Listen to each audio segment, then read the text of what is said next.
Muchas bendiciones. Continuamos con el estudio bíblico del Evangelio de San Juan en el capítulo 2, desde los versículos 13 al 25. Y el tema de hoy es Jesús purifica el templo. Y el objetivo es comprender que Dios no tolera la conducta de aquellos que usan su palabra y el Evangelio para intereses personales y concientizarnos que ahora nosotros somos el verdadero templo de Dios, el templo del Espíritu Santo. Y hoy vamos a ver cómo Jesús se llenó de indignación, porque cuando llegó al templo de Jerusalén para celebrar la Pascua y esa fiesta tan importante para los judíos, lo que encontró fue que en el patio del templo habían muchos mercaderes y muchas personas usando las cosas de Dios para hacer negocio. Habían hecho de la casa de oración lugar de mercado. Imagínense cómo se pondría nuestro Señor Jesucristo de indignado, de molesto, de enojado. Entonces vamos a ver eso en Juan, ahí en el Evangelio de Juan. Pero primero vamos a ver algo bien interesante, que Juan escribe este episodio de Jesús cuando echa los mercaderes del templo al principio de su evangelio, y los otros evangelistas, Mateo, Marcos, Lucas, lo escriben al final, en la última semana del ministerio de Jesús. Ahora, ¿por qué? Porque parece, algunos teólogos dicen que Juan lo que le interesaba en este punto no era ver la cronología, si era al principio y al final, sino que este hecho de que Jesús echa a los mercaderes del templo y esas cosas iba a representar que Jesús venía a enseñarnos a dar la verdadera adoración a Dios, que no se trataba de muchos sacrificios, que no se trataba de holocaustos y esas cosas, sino que con la era mesiánica, con la edad mesiánica, Jesús trae la forma de adorar verdadera a Dios. Y todo lo que representaba el templo con los sacrificios y eso, entonces ahora Jesús lo sustituye por la verdadera adoración del creyente hacia Dios, de algo espiritual. Ya no se tratan de sacrificios. ¿Por qué? Porque el sacrificio más grande es Jesucristo mismo. Ya no se iban a hacer las cosas que se hacían en el templo de Jerusalén, sino que ahora con la nueva edad mesiánica, Jesús lo sustituye por la fe en el Hijo de Dios, por la fe en Él. Entonces, vamos a ver el primer punto que se llama Jesús se llena de indignación. Esto lo vamos a ver en el Evangelio de San Juan, en el capítulo 2, del 13 al 17. Dice así la palabra del Señor. Estaba cerca la Pascua de los judíos y subió Jesús a Jerusalén y halló en el templo a los que vendían bueyes, ovejas y palomas y a los cambistas allí sentados, y haciendo un azote de cuerdas echó fuera del templo a todos y las ovejas y los bueyes, y esparció las monedas de los cambistas y volcó las mesas, y dijo a los que vendían palomas: quitad de aquí esto y no hagáis de la casa de mi padre casa de mercado. Entonces se acordaron sus discípulos que está escrito: el celo de tu casa me consume. Mire qué tremendo lo que pasó acá. Entonces aquí estamos viendo el mapa de Israel. Jesús fue a Jerusalén para hacer la Pascua, para celebrar la Pascua, una celebración muy importante de los judíos, y en Jerusalén. Allí pueden verlo en el mapa, allí fue Jesús. Entonces, ¿qué vemos acá? Primero vamos a hablar un poquito de la Pascua. Ya lo hemos hecho otras veces, pero vamos a recordar un poquito que la Pascua es una celebración que es muy importante para los judíos hasta el día de hoy, y que se recordaba la salida del pueblo de Israel de Egipto cuando ellos eran esclavos, que Dios los había liberado de Egipto. Y se hacía una vez al año. ¿Y qué pasaba? Que los hombres, los varones, adultos, se les pedía que vinieran a celebrar a Jerusalén la Pascua, los que vivían como a 25 más o menos kilómetros alrededor de Jerusalén, y también se les exigía pagar un impuesto al templo los hombres de 19 años en adelante. Entonces ellos tenían que pagar un impuesto anual al templo para las celebraciones del templo y para todo el trabajo que se hacía en el templo. Muchos llevaban animalitos y otras cosas para celebrar la Pascua. Ahora, ¿qué significa, qué representaba el templo para los judíos, para los israelitas? Era algo muy importante, muy importante. Vamos a ver en Isaías 56, 7. Isaías 56, 7 dice lo siguiente: los llevaré a mi monte santo, los llenaré de alegría en mi casa de oración. Aceptaré los holocaustos y los sacrificios que ofrezcan sobre mi altar, porque mi casa será llamada casa de oración para todos los pueblos. Entonces ahí se ve muy claro qué significaba el templo. Significaba que era la casa de Dios, o sea, que Dios se hacía presente para tener una comunión con los israelitas, para tener una comunión con su pueblo. Era un lugar santo. Dice que se hacían holocaustos y sacrificios y ritos que se le ofrecían a Dios como acción de gracias por el perdón de los pecados. También era una casa de oración no solo para los judíos y los israelitas, sino para los pueblos, para los gentiles. O sea que Dios quería tener una comunión más cercana, no solo con el pueblo de Israel, sino con muchos más. Dice que con todos los pueblos. Era algo súper especial para todos los israelitas. Pero, ¿qué había pasado allí?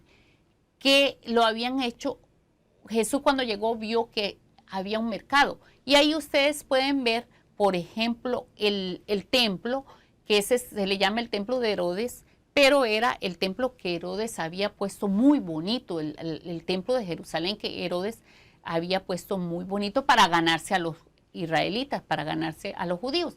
Y dice que ahí, ustedes ven a la derecha, dice el atrio de los gentiles o el patio de los gentiles. ¿Por qué? Porque Dios había reservado una parte para que los gentiles que no son judíos vinieran a buscar al Dios de Israel.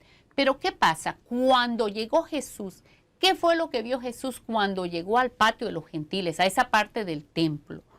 Encontró venta de bueyes, venta de palomas, encontró ventas de ovejas, era un mercado. Me imagino el bullicio, me imagino cuando usted va al mercado allí, a las ferias, y comienza, lleve esto que está más barato, y así, me imagino que decían, lleve esta oveja que está buena y que está barata, o sea, me imagino que era un bullicio tremendo, y los cambistas y todo. O sea, ¿cuál fue la reacción de Jesús cuando vio que aquel lugar que Dios había dicho, que aquí es para que los gentiles me busquen, mi casa será llamada casa de oración para todas las naciones, se había convertido en un negocio, se había convertido en un mercado? ¿Qué fue lo que hizo? Hizo un azote y los echó a todos y les dijo, ¿por qué habéis hecho de la casa de mi padre casa de mercado? ¿Cómo se sentiría Jesús de indignado, de molesto, de enojado? Entonces, ¿qué pasa? Que el patio lo estaban usando para un negocio muy lucrativo, y lo peor que eran los mismos religiosos, Anás, Caifás, el sumo sacerdote y muchos de los sacerdotes y muchos de los principales que cuidaban el templo y que eran los líderes de los israelitas, de los judíos, estaban usando las cosas de Dios para su propio beneficio, para su propio negocio, para explotar a los que venían a buscar a Dios. Les querían vender las ovejas, los animalitos muchísimo más caros que afuera, porque ellos decían, el del templo, el que no tiene defecto, entonces vale muchísimo más dinero. Y a los extranjeros y los que venían de muy lejos, era más fácil comprar en el templo. Entonces ellos usaron la malicia de ellos. ¿Para qué? Para usar las cosas de Dios para algo personal, para aprovecharse y explotar a las personas y usar las cosas de Dios para su propio beneficio. Ya el servicio a Dios no era un ministerio, era un negocio. Y lo peor es que eran los principales religiosos, eran los sacerdotes y los que tenían que dar un buen ejemplo. Ahora, se aprovecharon de una ordenanza que Dios había establecido, de los sacrificios y eso, no para ayudar a otros, sino para enriquecerse ellos. Entre ellos estaban, dijimos, Caifás y Anás. Y ellos eran los que le alquilaban a las personas para que vendieran y después le daban sus cosas. Y también ahí se ve que habían los que cambiaban las monedas, porque los que traían el impuesto al templo tenían que cambiarlo por monedas del templo. Entonces se aprovechaban y les cobraban un montón de dinero más. Entonces era terrible, un negocio terrible que estaban usando los religiosos de aquella época. Y Jesús se indignó y lo sacó.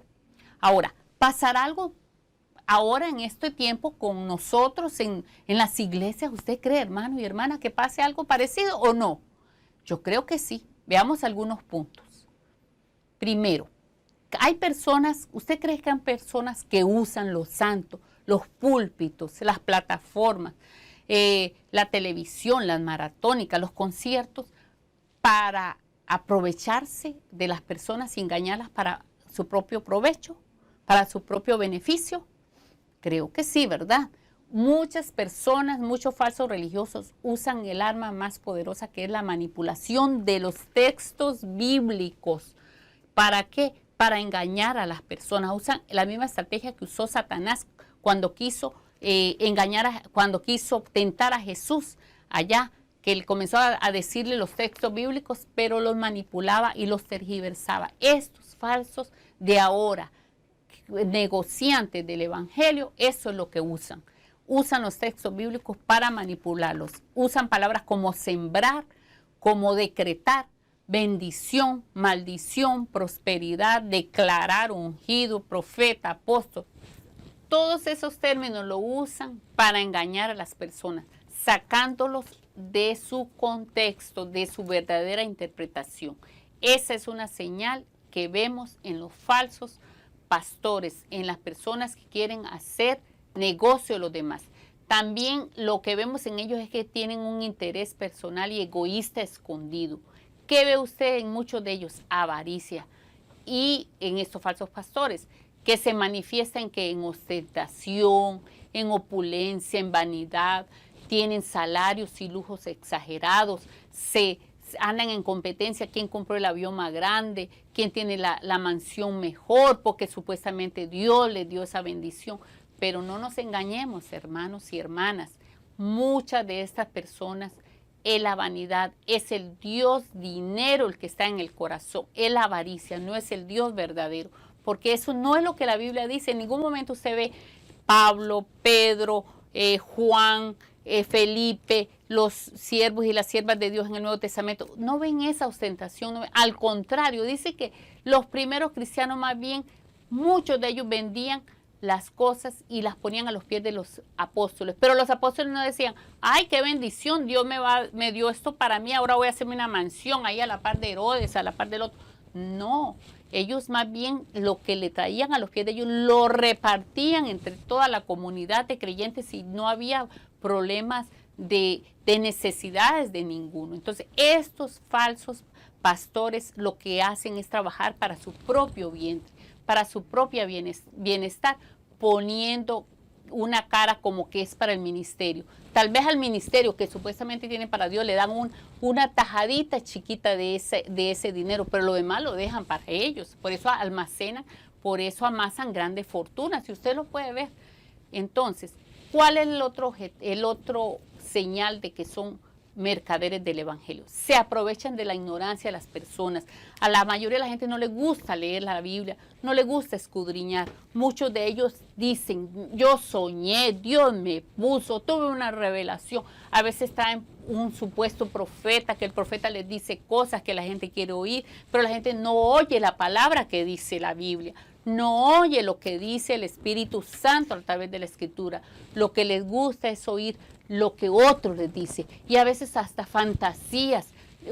Esos falsos profetas, esos falsos apóstoles dicen cosas que ellos quieren oír, no predican la verdadera palabra del arrepentimiento, del perdón, de la consagración, de negarse a uno mismo. Esos temas cuestan mucho. Vaya a ver los que predican, más que todo, decrete, porque usted es un rey, porque usted es esto y lo otro. Entonces, hacen una mezcolanza entre las religiones paganas y la Biblia, y se la ponen como que la Biblia dice. Tenemos que abrir los ojos, hermanos. Tenemos que buscar al Dios verdadero, porque muchos están detrás de estas doctrinas de mentira, de que no son de Dios. Ahora, hace mucho énfasis en los temas de dinero, de diezmos, de ofrenda. Es cierto que si ofrendamos, Dios nos va a bendecir. Pero la Biblia, ese no es el tema principal de la Escritura. El tema principal es entregarse a Jesucristo como Señor y Salvador. Y dice Jesús, busquen primero el reino de Dios y su justicia y todo viene por añadidura. Estos falsos maestros, lo que les gusta predicar es la añadidura. Y claro, la gente quiere oír de la añadidura, de que Dios lo va a bendecir, de que Dios le va a dar esto y lo otro. Claro, ¿quién no quiere oír eso? Y muchas iglesias crecen mucho por eso, pero a veces no crecen porque haya un verdadero evangelio, sino porque la gente quiere ese evangelio que ellos mismos se han inventado, que no es evangelio. Entonces, tenemos que tener mucho cuidado y volvernos al Dios verdadero y discernir, que el Espíritu Santo nos dé discernimiento. A veces vamos a evangelizar y ¿qué pasa? Que mucha gente que no ha conocido a Dios le dice a uno, no, ¿para qué voy a ir a tu iglesia? O a las iglesias esas de los evangélicos, de los tales cristianos, así nos dicen.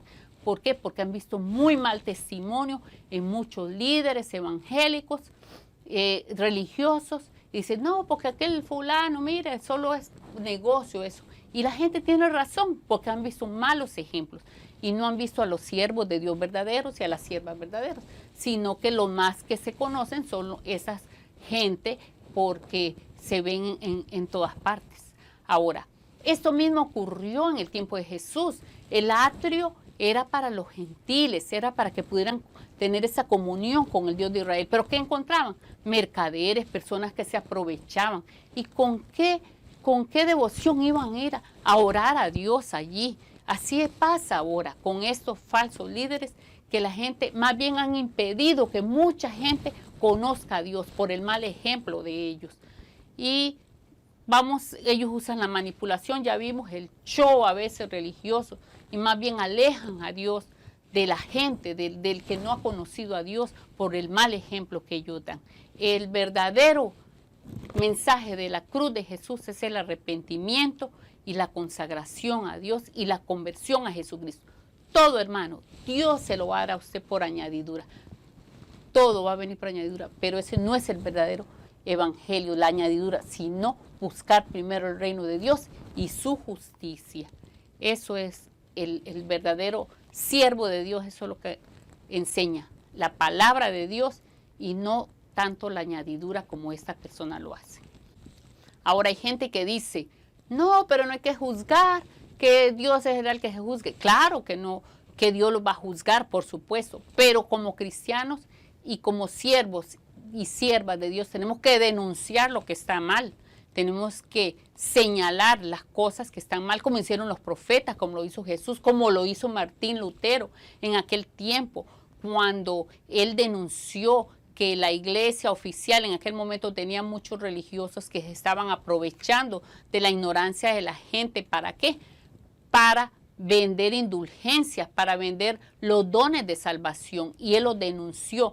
Pero ¿qué pasaba? Que en aquel tiempo la gente no tenía acceso a la palabra de Dios. La gente solo tenía lo que el sacerdote dijera en la misa, y lo que decía era en latín. La gente ni entendía la palabra porque era en otro idioma. En cambio, nosotros sí la tenemos. Eso es lo más triste de nuestra generación, que nos estamos dejando engañar, y nosotros con la palabra de Dios, todo el mundo tiene la palabra, hasta varias versiones de la palabra, pero no la escudriñan, no la analizan, no compara, que si aquel tal profeta que vino, que dijo que era profeta, dijo que Dios le puso eso en el corazón, él va, compárelo, hermano, fíjese a ver si interpretó bien la Biblia, fíjese a ver si coincide con lo que Jesús dijo, con lo que dijeron los profetas, tenga discernimiento, pida al Espíritu Santo que le dé sabiduría y discernimiento. Eso es lo que le falta a la iglesia hoy. Esto es muy triste, hermanos, y está pasando, y yo me emociono cuando lo hablo porque lo veo y es muy triste. Pero bueno, vamos a seguir con el segundo punto, que se llama los judíos piden una señal espiritual. Eso está en Juan desde el 18 hasta el 21. Y dice así la palabra del Señor. Y los judíos respondieron y le dijeron, ¿qué señal nos muestras ya que haces esto? Respondió Jesús y le dijo, destruid este templo y en 3 días lo levantaré. Dijeron pues los judíos, en 46 años fue edificado este templo y tú en 3 días lo levantarás. Mas él hablaba del templo de su cuerpo. Entonces aquí Jesús les habla en una forma metafórica, en una forma espiritual, pero ellos lo entienden en una forma literal. Entonces así vamos a ver en Juan muchas veces que Jesús habla en una forma espiritual y la gente lo entiende en una forma literal. Entonces aquí dice Jesús que dijo Jesús, destruid este templo y en 3 días lo levantaré. Se estaba refiriendo a su cuerpo, a la muerte y la resurrección al tercer día. Entonces Jesús, ¿qué quería decir esto? Que Jesús, todo aquella forma de sacrificios y los holocaustos y todo que se llevaban en el templo físico, Jesús lo iba a sustituir por el sacrificio perfecto y verdadero que era su muerte en la cruz del Calvario. Entonces aquí Jesús está sustituyendo todo ese ritualismo, todas esas cosas del templo físico, lo iba a sustituir por su propio cuerpo resucitado. Ahora, también aquí se ve que San Pablo dice en 1 Corintios 12, 27, dice, ahora bien, vosotros sois el cuerpo de Cristo y cada uno individualmente un miembro de él. O sea, que el cuerpo de Cristo resucitado también, como San Pablo lo dice, que la iglesia, el cuerpo de Cristo. O sea que ahora el templo de Dios somos nosotros. ¿Por qué? Porque dice en 1 Corintios 3, 16, ¿no sabéis que sois templo de Dios y el Espíritu de Dios mora en vosotros? O sea que ya en el tiempo de la gracia, con la venida de Jesús como Mesías, como Redentor, como Señor, como Salvador, nosotros somos el templo del Dios vivo. El Espíritu Santo mora en nosotros y nuestra adoración es desde el interior. Ya no es una adoración que tenemos que llevar a un animalito, ya no es algo externo, es algo que sale del interior. Esa es la verdadera adoración. Y con Jesucristo el ser humano ya no da un culto externo de Dios con sacrificios y ritualismo. Ahora es una entrega desde su interior, es algo espiritual y el mismo Espíritu Santo le enseña a adorar a nuestro Dios, a nuestro Padre. ¿Cuál es la aplicación para nosotros hoy en esta parte? Que así como nosotros somos el templo de Cristo, el templo de Dios, el templo del Espíritu Santo, ¿qué pasa? Que nosotros también tenemos que sacar muchas cosas que no van de acuerdo a la palabra de Dios para que sea una adoración genuina, una adoración verdadera. Tenemos que sacar la lujuria, la envidia, tenemos que sacar la avaricia, tenemos que sacar el egoísmo, el enojo, todas esas cosas que no permiten una adoración al Señor. Así como Jesús sacó los mercaderes del templo físico en Jerusalén, ¿se acuerdan? En el templo. Así Dios, que nos ayude el Señor a sacar todas esas cosas que no agradan a Dios para que tengamos una adoración verdadera a nuestro Dios, sin impedimento. Ahora, es interesante que Jesús, cuando dijo de la destrucción del templo, también dio una profecía. ¿Por qué? Porque en el año 70 después de Cristo se destruyó el templo de Jerusalén. Destruyeron el templo tan majestuoso de Jerusalén. Ya aquí se terminó el sistema de sacrificios y celebraciones en el templo. La fe en Jesucristo es la sustitución de todo aquello que se celebraba en el templo. Es bien interesante, hermanos, esta parte. Vamos a ver ahora el punto 3, lo que significa creer en Jesús. Estando en Jerusalén en la fiesta de la Pascua, muchos creyeron en su nombre viendo las señales que hacía.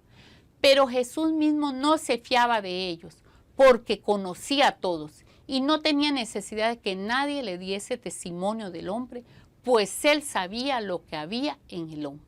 Ahora, aquí vemos algo bien, pareciera contradictorio. Dice que muchos creyeron porque Jesús hizo más señales, según lo que nos dice Juan. Entonces, muchos creyeron, pero dice que Jesús no se fiaba de ellos, porque Jesús conoce al ser humano, conoce lo que hay en el interior. Entonces, ¿qué pasaba? Que este creer no era un creer genuino, creía por las señales solamente, hasta ahí quedó. No creyeron después de que uno ve una señal o un milagro que Dios hace en la vida de uno, uno reconoce después que uno es pecador y que necesita a Jesucristo que lo perdone y luego lo sigue, luego se entrega a Él, luego lo sigue como Señor y Salvador. Esta gente no, esta gente iba para ver las señales, ver los milagros y hasta allí. No había un seguimiento a Jesús, no había una entrega genuina, no había una consagración a Dios. Entonces, ¿qué pasa? Que Jesús sabía que esas personas era una fe muy débil, perdón, era un creer muy débil, era algo superficial, era solo para mientras el Señor le resolvía el problema. Entonces Jesús sabía que ahí no había algo genuino, por eso dice, no se fiaba de ellos. ¿Cuánta gente hoy va a las iglesias, alza la mano y dice que reciben a Jesucristo, pero no es una fe genuina? ¿Por qué? Porque al rato, cuando se le resolvió el problema familiar, el problema de salud, se le resolvió la situación, ya no volvieron a la iglesia, ya no volvieron a buscar a Dios, ya no buscan a Jesucristo, ya no leen la palabra, ya no oran. ¿Por qué? Porque el Señor le resolvió el problema. Solo lo buscaban para que le resolviera su problema, su necesidad. No es un creer verdadero, no es genuino, porque no se entregaron de corazón. Porque el verdadero creyente, cuando se entrega a Jesucristo, lo sigue no solo por lo que le va a dar Jesús, no solo porque lo va a ayudar, sino porque lo reconoce como el Señor, el que se merece la honra, la gloria, la alabanza, la obediencia. Esos son los verdaderos creyentes. Entonces, el verdadero creyente es aquel que de verdad muchos empiezan con una señal, con un milagro, pero continúan. O sea que también el creer es un proceso que va uno cada día más conociendo más a Jesús, siguiéndolo más, confiando más en Él, sirviéndolo más y amándolo más. Ese es el verdadero creyente. Por eso dice Jesús no se fiaba de aquellos. Y vamos a ver en el Evangelio de Juan muchas veces que pareciera que creyeron, pero a la larga nos dimos cuenta que era un creer superficial, que no era un creer verdadero como Dios quiere. Ahora, esto es bien importante. ¿Por qué? Porque esto nos hace reflexionar a nosotros.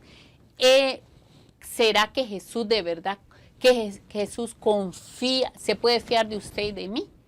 Esta es la pregunta que nos vamos a hacer en eso que a mí me llamó mucho la atención y que haciendo este estudio bíblico me puse a pensar, ¿será que Jesús confía en usted, se fía de usted y se fía de mí? De la fe que hay en nosotros, del creer que hay en nosotros, de que si nosotros verdaderamente le hemos confiado nuestra vida y aunque a veces le pidamos las cosas, quizás el Señor no nos la da en el momento, quizás hay cosas que le hemos pedido que quizás no nos convenía y no nos dio y mucha gente ya no sigue a Jesús por eso. Entonces, no, el verdadero creyente es el que se entrega a Jesús, el que da la vida por Jesús y no sin importar si Jesús le va a conceder aquello en ese momento o después. Lo que a él le importa es seguir a Jesús por lo que es Jesús y no por lo que le da Jesús. Esa es la diferencia entre el verdadero creyente y el que no es un verdadero creyente. Así que esperamos todos y creemos con todo nuestro corazón que Jesús sí se fía de nosotros. ¿Por qué? Porque nosotros lo hemos seguido como Señor y Salvador. No solo por la añadidura, sino por lo que Él es. Amén. Qué hermoso, hermano. Para concluir este estudio bíblico, vamos a decir lo siguiente. Primero, Jesús se indignó y echó los mercaderes del templo. Tenemos que pedir al Espíritu Santo que nos dé sabiduría en este tiempo para reconocer quiénes son verdaderos siervos y siervas de Dios y quiénes son esos mercaderes que se están aprovechando de la ignorancia del pueblo, de la ignorancia de los creyentes. Segundo, la fe en Jesucristo sustituye todo el sistema de sacrificios y ceremonias y ritos que había en el templo. Con Jesús podemos tener la presencia de Dios en nuestra vida. Tercero, ahora en cada creyente verdadero se encuentra la presencia de Dios por medio del Espíritu Santo. Esto significa que el templo de Dios es la iglesia, es cada creyente y nosotros la adoración es desde nuestro corazón. 4. Ser un verdadero creyente no es solo seguir a Jesús por los milagros y las señales, sino que va muchísimo más allá. Es una entrega genuina a su señorío. Él es nuestro Señor y por eso le obedecemos y lo amamos. Ahora aquí les quedan algunas preguntas de reflexión para las redes y esperamos que puedan desarrollarlas y meditar más sobre este tema.